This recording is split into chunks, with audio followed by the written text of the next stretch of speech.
A coalition of civil society organizations has urged Nigeria's anti-corruption agencies, including the EFCC and the ICPC, to strengthen their fight against corruption while ensuring justice and transparency in tackling economic crimes. The coalition emphasized the need for these agencies to operate freely from political interference to build a truly corrupt-free society.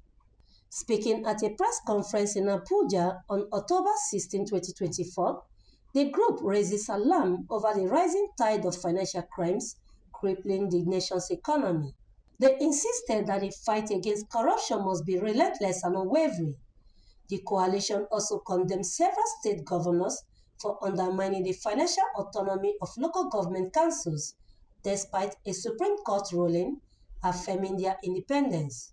According to the group, these governors are centralizing funds and stealing grassroots development, which is vital for the delivery of essential services like healthcare, education, and infrastructure, noting that the heart of democracy beats at the grassroots level and one that denying local government the resources needed will not only hamper development but also threaten the foundation of Nigeria's democracy. Action of these 16 governors and their silent collaborators, because even the other governors have not come out openly to say that we disassociated ourselves with these 16 governors, so which means that they are doing solidarity. And if they are not doing solidarity, we challenge them, let them come out to disassociate themselves from these 16 governors that are trying to make or legitimize looting, corruption, and all sorts of irresponsible behavior,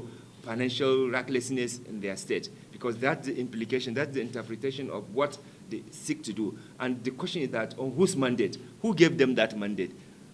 None of the state conducted any public hearing or public consultation before they go into court. Who told them that they have that right under democracy for fundamental issue like this? They cannot just simply wake up and take decision like that. In fact, even during military, there was a kind of consultation on certain fundamental issue that has to do with the governance and financial aspect in the country. Not to talk of under democracy, then you just wake up and legitimize looting. So your commissioners, your directors, yourself as a governor, you can loot as you wish, and all of us, we should be watching you. That is not possible. If you say that people should be allowed to loot and steal, then you have democratized and liberalized looting and stealing in the country. And we cannot be watching this to happen, because this is not what democracy stands for. And so we call on the federal government, the National Assembly, and other relevant anti-corruption agencies to institute and enforce appropriate sanctions against any government official at the state level who continues to flout financial autonomy of local governments.